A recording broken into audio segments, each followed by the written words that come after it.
Can you show me around? Come. This is something and that is somewhere because I don't know any place of this. ഒരു time travel ചെയ്ത് വന്ന പോലെയാണ് ഇന്നത്തെ നമ്മുടെ destination. ഇത് ഗംഗൈകൊണ്ട ചോലപുരം. തമിഴ്നാട്ടിലെ അരിയല്ലൂർ ജില്ലയിൽ ജയൻകൊണ്ടം എന്ന സ്ഥലത്തിനടുത്താണ് ഈ ഗ്രാമം. ഇത് 1025 ചോള ചക്രവർത്തിയായ രാജേന്ദ്രൻ ഒന്നാമന്റെ തലസ്ഥാനമായിരുന്നു. ഏകദേശം 250 വർഷത്തോളം ഈ പട്ടണം ചോള രാജവംശത്തിന്റെ തലസ്ഥാനമായി പ്രവർത്തിച്ചു. ഗംഗാതടം വരെ പോയി ബംഗാളിലെ പല രാജാക്കന്മാരെയും തോൽപ്പിച്ച് തിരികെ എത്തിയ രാജേന്ദ്ര ചോളൻ നിർമ്മിച്ചതാണ് ഇവിടുത്തെ ക്ഷേത്രം. ആ വിജയത്തിന്റെ സ്മരണാർത്ഥം അദ്ദേഹത്തിന് ഗംഗൈകൊണ്ട ചോലൻ എന്ന പേരും ലഭിച്ചു.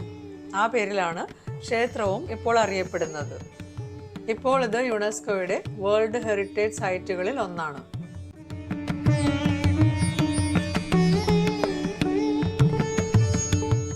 പ്രധാന കവാടം കടന്ന് അകത്ത് വന്നാൽ ബലിപീഠത്തിന് ശേഷം ഭീമാകാരമായ നന്ദി വിഗ്രഹം കാണാം.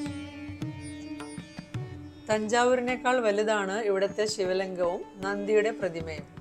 തഞ്ചാവൂരിൽ കല്ലിൽ തീർത്ത നന്ദികേശനാണെങ്കിൽ ഇവിടെ ലൈം സ്റ്റോണിലാണ് നന്ദികേശനെ നിർമ്മിച്ചിട്ടുള്ളത്.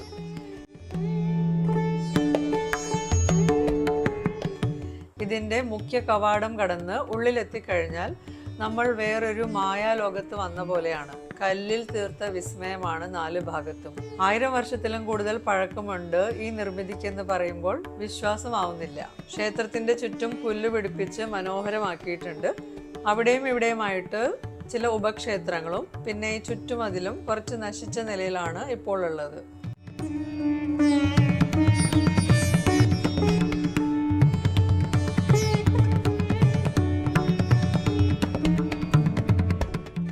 ആയിരം വർഷം പഴക്കമുള്ള ഈ ക്ഷേത്രത്തിന്റെ മുന്നിൽ നിൽക്കുമ്പോൾ ചോള രാജധാനിയുടെ കഴിഞ്ഞ കാലത്തിലേക്ക് നമ്മുടെ മനസ്സ് താനെ നടന്നു പോകും.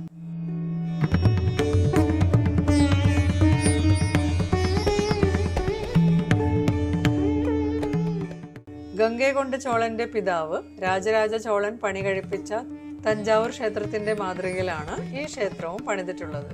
പക്ഷേ തഞ്ചാവൂരിനേക്കാൾ വലുതാണ് ഇവിടുത്തെ ശിവലിംഗവും നന്ദി പ്രതിമയും. ഇന്ത്യയിലെ തന്നെ ഏറ്റവും വലിയ ക്ഷേത്രങ്ങളിൽ ഒന്നാണ് ഈ ക്ഷേത്രം. ശിവനാണ് ഇവിടുത്തെ പ്രധാന പ്രതിഷ്ഠ. പ്രധാന ക്ഷേത്ര ഗോപുരത്തിന് 55 മീറ്റർ ഉയരമുണ്ട്. തഞ്ചാവൂരിലെ ക്ഷേത്രം പോലെ തന്നെ ഇതും ശില്പകലയുടെയും എഞ്ചിനീയറിംഗിന്റെയും എല്ലാം ഒരു മാസ്റ്റർ പീസ് ആണ്.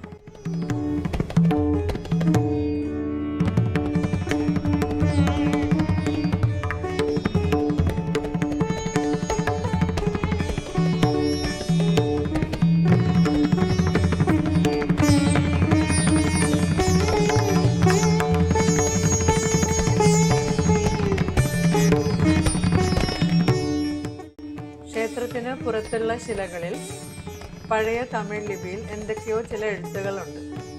എന്താണെന്ന് നമുക്ക് മനസ്സിലായില്ല. എന്നാലും ഇത് കണ്ടു നോക്കൂ.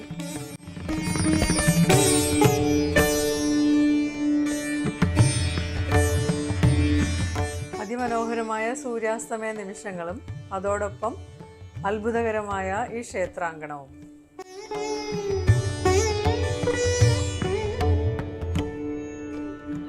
The beautiful, beautiful, beautiful sunset and my gorgeous mom.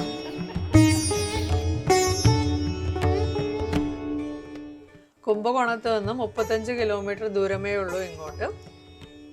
6 ഏക്കറിലായി പരന്നു കിടക്കുകയാണ് ഈ ബൃഹദീശ്വര ക്ഷേത്രം. ഹായ്.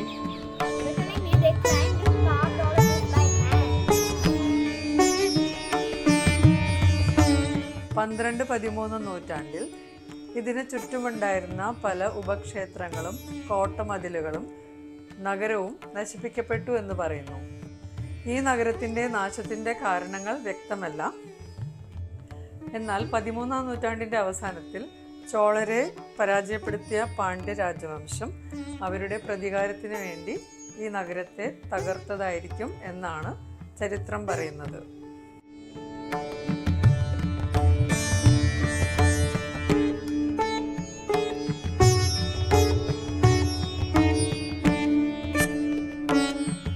ഈ നഗരത്തിന് പണ്ട് 2 കോട്ടകൾ ഉണ്ടായിരുന്നു. ഇപ്പോൾ പുറത്തെ കോട്ടയുടെ അവശിഷ്ടങ്ങൾ മാത്രം കൊട്ടാരത്തിന് ചുറ്റും ഒരു കുന്നായിട്ട് കാണാം. ബൃഹദീശ്വര ക്ഷേത്രം കൂടാതെ ഈ സമുച്ചയത്തിൽ മറ്റ് നിരവധി ദേവതകൾക്കായി സമർപ്പിച്ചിട്ടുള്ള ചെറിയ ക്ഷേത്രങ്ങളും സിംഹത്തിന്റെ ആകൃതിയിലുള്ള കിണറും അതുപോലെയുള്ള നിരവധി വേറെ ഘടനകളുമുണ്ട്.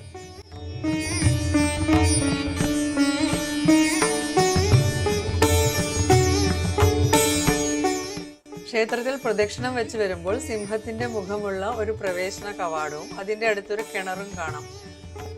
പണ്ട് ഇവിടെ ഭരിച്ചിരുന്ന ബാണാസുരന് പുണ്യനദിയായ ഗംഗയിൽ സ്നാനം ചെയ്യാൻ സാധിച്ചില്ല. തുടർന്ന് അദ്ദേഹം ഗംഗാദേവിയെ തപസ് ചെയ്ത് ഇവിടത്തെ കിണറ്റിലെത്തിച്ചു എന്നാണ് വിശ്വാസം.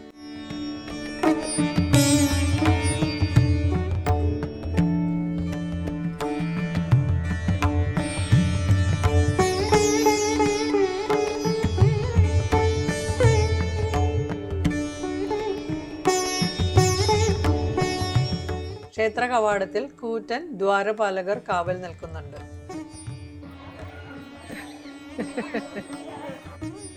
ഇവിടെ നിൽക്കുമ്പോൾ ചോള രാജധാനിയുടെ കഴിഞ്ഞ കാലത്തിലേക്ക് നമ്മുടെ മനസ്സ് തനിയെ നടന്നു പോകും.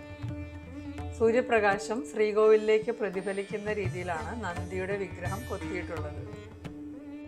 മിക്ക ശിവക്ഷേത്രങ്ങളിലെയും പോലെ പ്രധാന ദേവതയെ പ്രതിനിധീകരിക്കുന്നത് 13 അടി ഉയരമുള്ള ഒരു ശിവലിംഗമായിട്ടാണ്. ശ്രീകോവിലിനകത്തേക്ക് വീഡിയോഗ്രാഫിക്കും ഫോട്ടോഗ്രാഫിക്കും അനുവാദമില്ല. അതുകൊണ്ട് ഈ ദ്വാരപാലകർ വരെ നമുക്ക് കാണാം. അകത്തെ കാഴ്ചകൾ കാണാൻ ഇവിടെ നേരിട്ട് വരിക തന്നെ വേണം.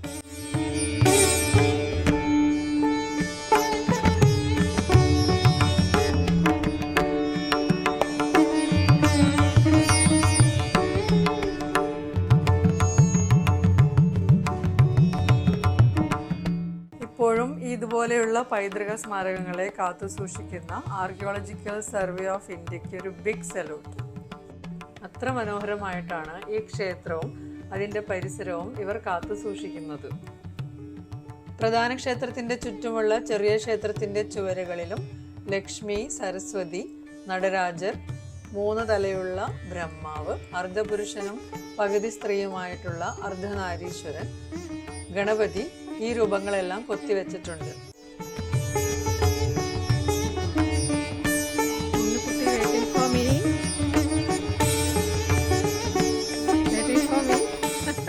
പതിനൊന്നാം നൂറ്റാണ്ടിലെ ഈ വാസ്തുവിദ്യാ വിസ്മയം നമ്മൾ തീർച്ചയായും കണ്ടിരിക്കേണ്ടതാണ്.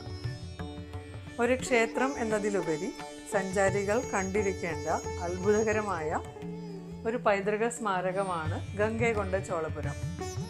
തീർച്ചയായും ഒരിക്കലെങ്കിലും ഇത് വന്ന് കാണണം. ഇൻക്രെഡിബിൾ ഇന്ത്യ എന്ന് അപ്പോൾ നമ്മൾ അറിയാതെ പറഞ്ഞു പോകും.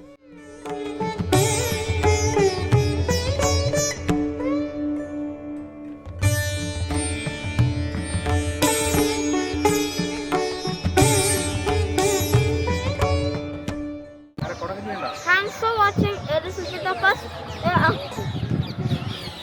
Like, share, and subscribe to A Little Bit of Us. Bye from Gangaikonda Cholapuram. Gangaikonda Cholapuram. Bye. And eat lots of Morbin and make your parents mad.